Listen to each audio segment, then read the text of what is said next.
Hello and welcome to the NewsX Sunday Guardian Roundtable.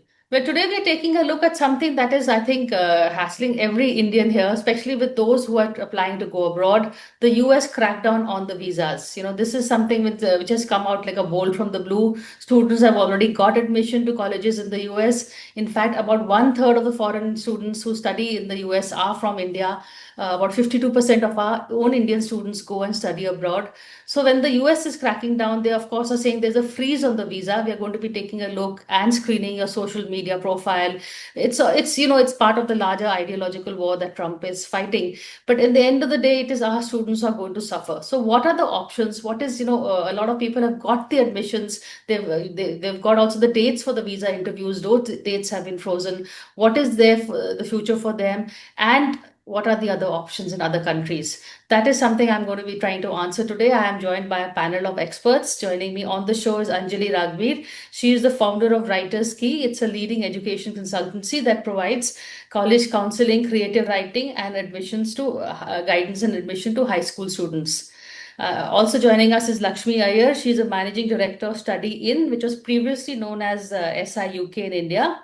Again, one of India's largest recruitment agencies with a presence in 40 countries and works with over 300 universities globally. Joining us is Arshita Kapoor. She's a career counselor, Jayashree Periwal International School, and Urvashi Malik. She's founder of College Core Education, which is a premier education consultancy that has experience in guiding high school students through the complex college process. So thank you all for joining us today. And it's really a bolt from the blue that has happened. So Anjali, since you're the one who actually suggested we do something about it, and I thank you for that. What is the situation at hand? What are we looking at? If you can just explain it to us. So the situation at hand is that the students are in a limbo because there is a ruling by Mark Rubio, which is the senator in the US, and what he's saying is that everything they are going to take out a social media policy, which they're evaluating. Once they've evaluated that, then the visas would open up. But until that, we don't know. There's no timeline on that. There's a lot of discussion. But before we have that clarity, student visas are on pause. Those who have their interviews are, we don't know if the interviews are going to be conducted, but they're still sort of, a little ahead in the waiting line. But those who haven't applied and those who haven't got interview slots, that is a bit of a concern. Students are worried, parents are worried, everyone's worried about what is going to be happening because the term year starts August or September for most schools. We're already in June, and we know visas take a long while for them to process. So I think there are two problems at hand. One is, of course, getting the visa to go. And second is, what is the screening going to entail? How is that process really going to change? I think that is really very concerning also. Okay. So Lakshmi, are you dealing with the colleges in the US also, or mostly in the UK? And what are the options available? Are you seeing a lot of admission kids trying to rush to apply for colleges elsewhere? Are the dates closed now? Is it too late to apply elsewhere? What is happening on ground? So we do work with universities and colleges in the United States. What we are seeing is that generally parents and students are getting spooked because every day you wake up and you do not know what you are going to wake up to in terms of new rulings and classifications of students that the Trump administration is considering. Uh, as Anjali and Urvashi, earlier kind of, mentioned that when you did the introduction, obviously US is the largest, most sought after destination for Indian students. Having said that, we are also in a marketplace where there are credible alternatives and options. I think the last 12 months have been quite choppy for most international destinations because of the policy conditions and political kind of, interferences in terms of international students. Overall, I think students and parents are worried in terms of the investment that they are thinking of making in higher education, whether at undergrad level or at master's level. But having said that, we are seeing a shift to again looking at institutions in Canada for those students for whom North America is the place that they want to go to. UK this time around again, universities are saying that they are going to keep the courses open till mid-August. So there are alternatives in the UK as well for students. And of course, Australia and New Zealand are very much in the reckoning. Um, Obviously, Australia has introduced a cap system, but that still hasn't kind of really deterred good quality students from looking at Australia and also getting their visa on time, because there was this worry that with introduction of caps, Australia might end up kind of not issuing visas on time, but that is not the case. So there are enough and more alternatives, but it is about the comfort that parents and students have in terms of taking a punt at a destination, primarily because worldwide we are seeing that governments are very quickly changing their policies, and that has a direct impact on international student population. Okay, so Arshita, you're with a particular school, but so is US still the favorite destination first of all, or other destinations have emerged? And what is the feedback that you got regarding the visa freeze? So, I've worked at a couple of schools in the past, about 10 years, and they've been CBSE, national curriculum schools, and international schools. At all kinds of schools, the top favorite has always been US, and that is something that we've seen for a long time. When you look at all of this cocktail talk that happens in Delhi, also, all parents either want you to go to Delhi University, Lady Shri Ram College, or SRCC, or you're going to the Ivies. They don't usually talk beyond that, and that's something that we've been dealing with for a long time. So when the IVs are out, then either India is in or it's nowhere else. And students are actually waiting to move out of their homes, go out to a new destination, and be independent. And Delhi University, like we all know, is not an easy bet itself, right? So students are feeling very, very stuck. A lot of them don't have another option. They're willing to wait another year and wait it out and see what happens, and then maybe reapply or defer their admission and see where it goes. Because even for the UK, the kids who are looking at the Ivies don't want to go down to a university that's not going to be up to the mark. Oxford, Cambridge, all of these are already closed. We have the decisions in hand, and students are already holding their visas for these places. So it is a very difficult situation for these bright young minds to be in, because a lot of them just got done with their IB exams. This is the time when they start applying and finishing up the process and getting ready for university. And for this to hit them at this time is really heartbreaking. I think it does put them on a back foot. It puts them in a place where they are left with not too many options, but sometimes just to wait it out and see what happens, because they don't have any other good option in hand. So a serious time, and also a lot of, I guess, early admission fees or something has been paid. I don't know what the view on that is going to be. Also, Urvashi, I wanted to bring you in on that, and also a bit about Singapore as the destination, because I believe you do a lot of work for colleges there. Also, are we seeing new destinations emerging which were not really in the focus now? Lakshmi spoke a bit about that, but if you can elaborate more. So, Priya, as far as the current batch which is ready to leave, Hmm. unfortunately, there are not too many options for them to explore at this point of time. Okay. Some who had already applied smartly have options open in other countries, and they have shifted. We have people who've shifted from Cornell in the US to Oxford in UK, or from Georgia Tech to Cambridge, from Berkeley to other universities. So they were fortunate, they had options. But the others, and there are very few of our students who were in that position, the ones who didn't have options, they're the ones who are struggling right now. So there are options open. Let's say Ireland has a couple of universities which are open, which are good. Australia has some universities open. Singapore, unfortunately, is closed because the application deadlines were much earlier. But for the next batch, which is still preparing to apply to college, we are ensuring that they diversify their university portfolio and include good options from other countries. And there are very good options available in UK, in Canada, Australia, European countries also, which offer undergrad education in English. Hong Kong, Singapore, yes, they are emerging as strong options for the next batch. They're already discussing those options in addition to the US. Sanjay, you want to come in on the other options, and what is the advice that you're giving? Wait and watch is, of course, people, you don't have very many options, but for your next batch, more options. Be careful what you post on social media, stuff like that. Are you going to include that in your advice? Definitely. Definitely, I would include being very sort of, vigilant about being political activism, being online, and things like that. But as far as destinations, I completely agree with Urvashi. There are many, many options, and we are definitely, I think in the past also students did diversify their portfolio, but they didn't take them that seriously.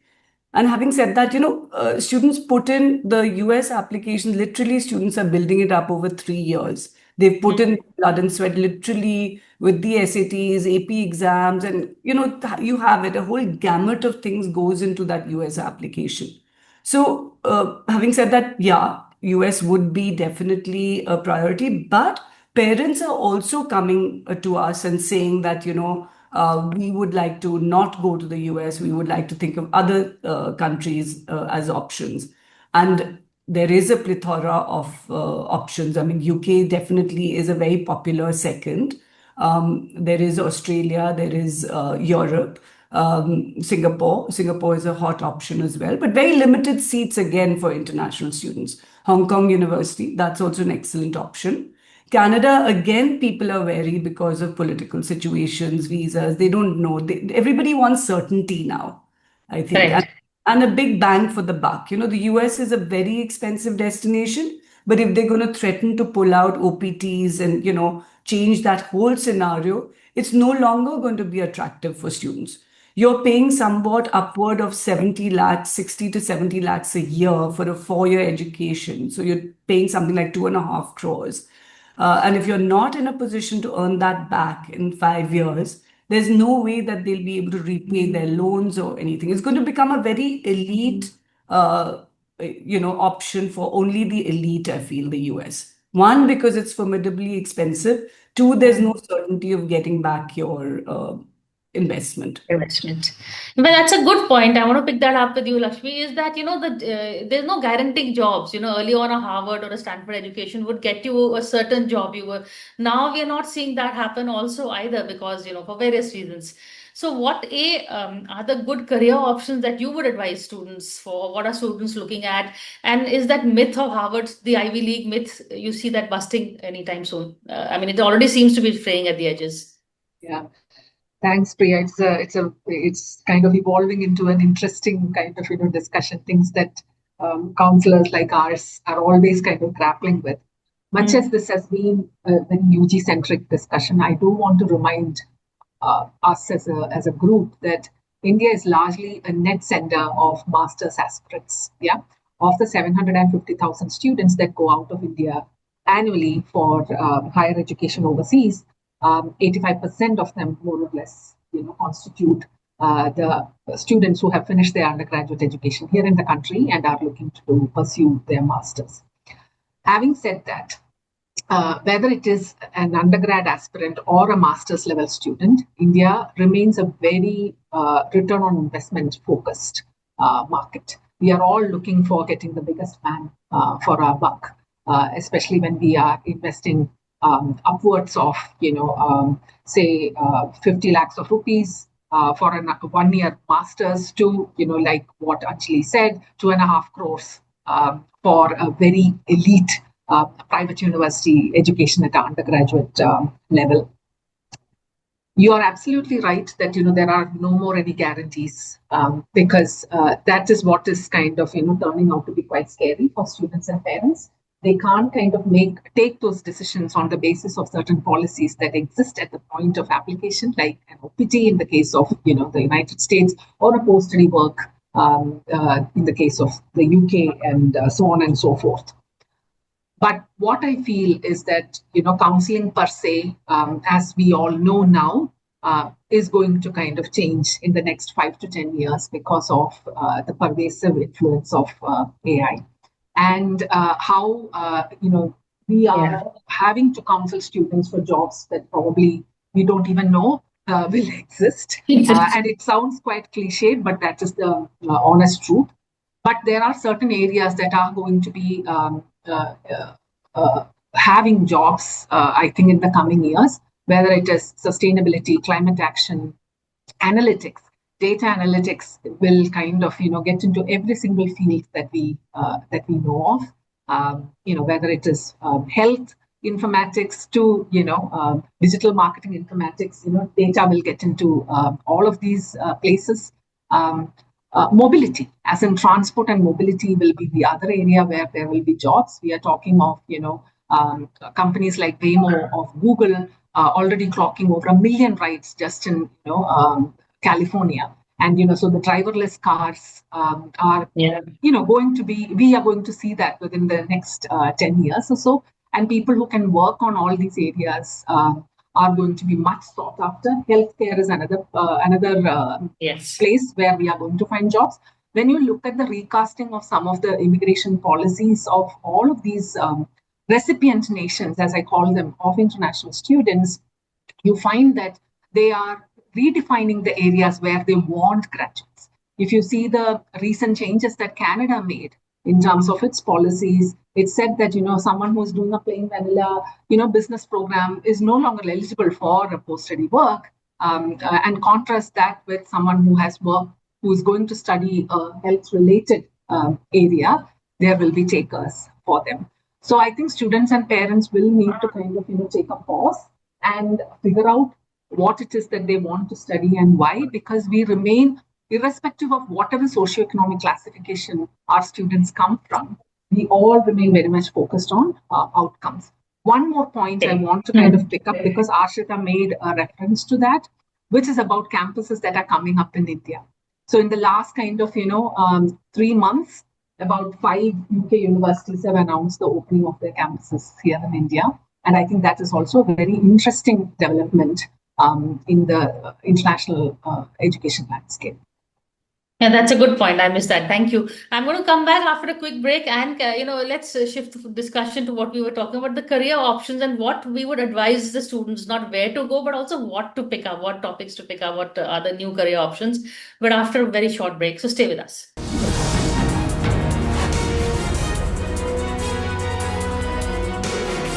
Hello and welcome back to the NewsX Sunday Guardian Roundtable. We are taking a look at the, we began by looking at the what to expect from this pause or freeze on US visas.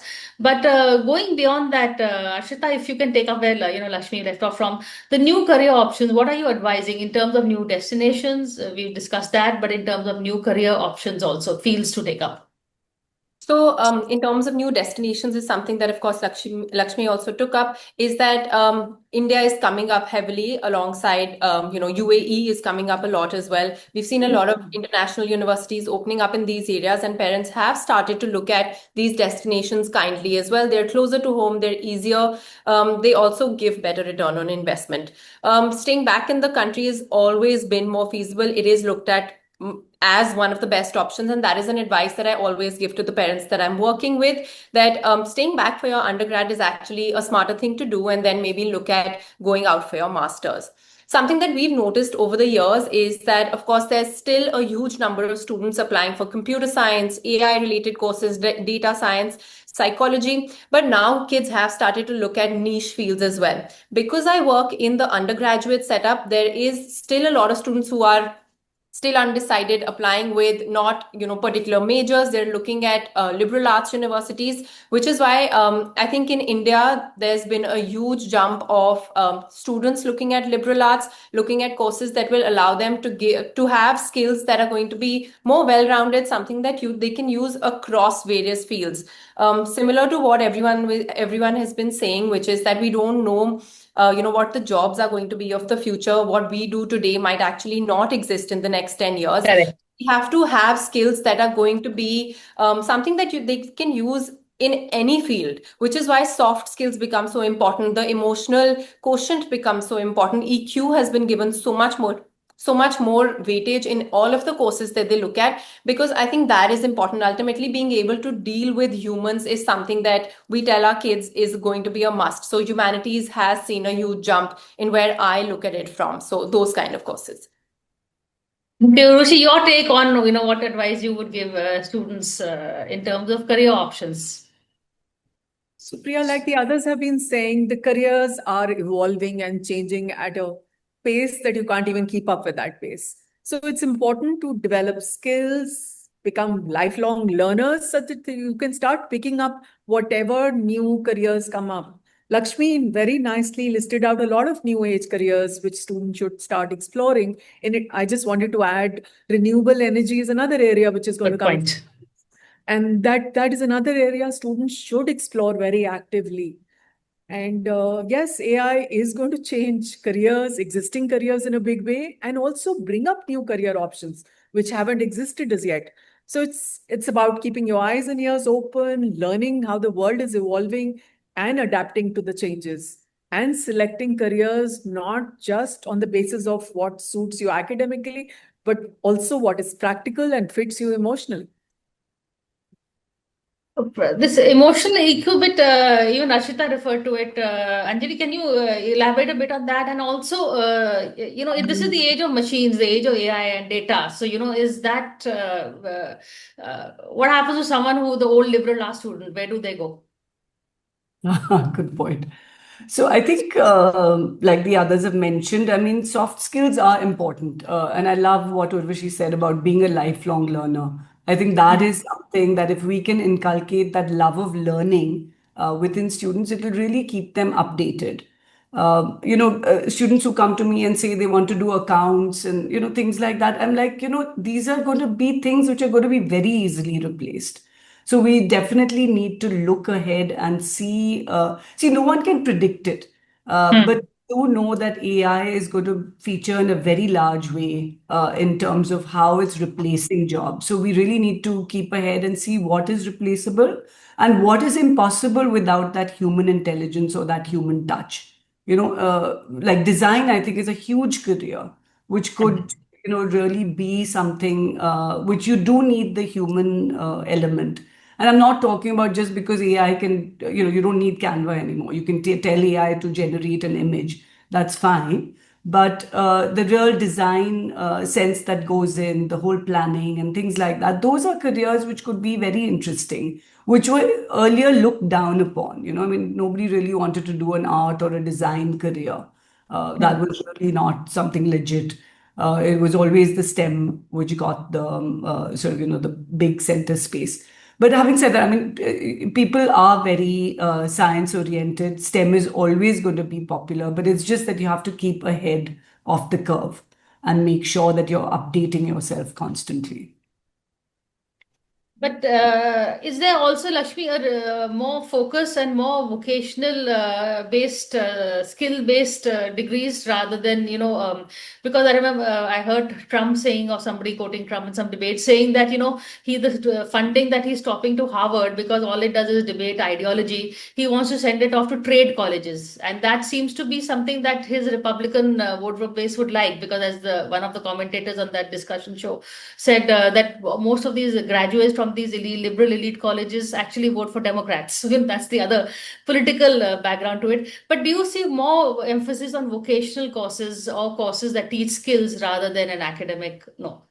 Yeah, so I think there are 2-3 points that I want to kind of pick up here, which the other speakers have also kind of flagged. One is that we now cannot get away from lifelong learning.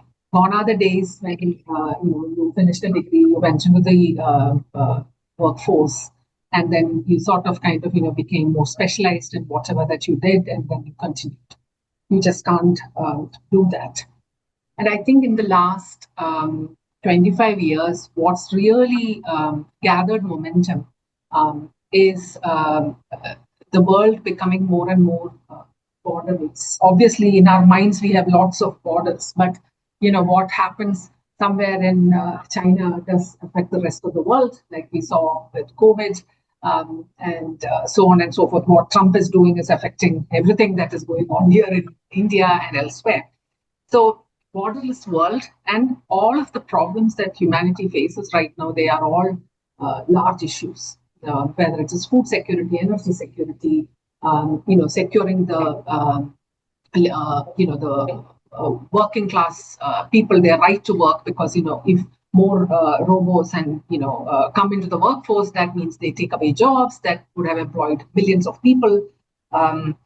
And you can't solve this without working in interdisciplinary areas. This is what, in answer to your question, Priya, saying what happens to us humanities graduates, because the world needs both the right and the left parts of our brain. It's not just about kind of being looking at Excel sheets and trying to solve something that really does affect humans. I'm So glad this machine-based world. yeah, exactly. We need humans. Interdisciplinary areas will be the Okay. areas where there will be jobs. And I think as counselors, we really need to kind of sensitize students and parents to kind of broaden their options and look at encourage them to look into that, not the immediate. Okay, right now I can see a lot of jobs in XYZ areas, but then 5 years on, because the change is going to come faster and faster at us. Okay. So, Arshita, your take on, if you want to add anything to it in terms of, specific advice that you would say that, or which colleges are good for which areas or something, any specific 2-3 points that you would like to tell us. I think something that's important is that students need to understand that there is a niche that they all have. There is a quality that they all have that they need to pitch to the university and also understand themselves. A lot of our students have been applying for simple business courses, and that is something that is not going to be very helpful in the future. So look at something that is going to give you a very strong base in a subject is something that I always tell students. It can be history, it can be geography, it can be anything, but do a core subject because that is something that will really help you springboard into something very interesting in the future. If you just have a plain simple business degree or a simple overarching degree, it's not going to take you anywhere. Just try and have something to hold on to, something that you can then build on, because I think it's not the time where you can just be done with doing an undergraduate degree. You have to do a master's, you have to specialize. So in a world where you have to actually continue to learn for a very long time, try to build on a skill set. That's going to be something important, and focus on building people skills, because there's nothing more important than actually having that one-to-one conversation and then moving ahead in the future. Okay. I was fumbling a bit in my question to Arshita, but I'll ask you what I really, Urvashi, what is going to be the new Harvard or the new Stanford, because we see that, this uncertainty is going to continue every year in the Trump era. So people are going to be looking for new places of pilgrimages or elitist colleges. I think there are going to be several new Harvards and several there's not Which going ones to be do you feel? So we have universities which specialize in different areas in different countries. If you look at Canada, they're great for STEM and business program. If you look at UK, they're fabulous for engineering, humanities, as well as business. Australia focuses on healthcare, technology, and environmental sciences. If you're looking at Netherlands, they're great for finance and technology. So you will have universities emerging all over the world, including India. I mean, the Ashokas and Plakshas and Kriyas have already started the trend for us. And I see more and more universities now going all over the world. This year, very interestingly, I had a mail which came into my inbox from a university which was called NYU at Prague. So it was State University of New York at Prague. So offering US universities at US education at 1/4 the cost of the US with the same degrees while studying in Prague. So you'll have all kinds of interesting options emerging over the next few years, and I'm excited to see those options. However, I still insist US is not off the table. They do offer some of the top education in the world. The institutions there are world-class, the research opportunities. You don't want to give up on that dream, right? Okay. They're going to be there. We are waiting for the dust to settle down, and it will. It will. But in the meantime, let's just plan ahead, recalibrate, open up more options for our students so that they're safe in their endeavors. And that's what we as counselors would attempt to do. Well, I wish you all the best. These are trying times for you as well. But thank you so much for this conversation. And in fact, I learned a lot, so I do hope the viewers did too. But thank you so much for this. Thank you. Thank you for having us.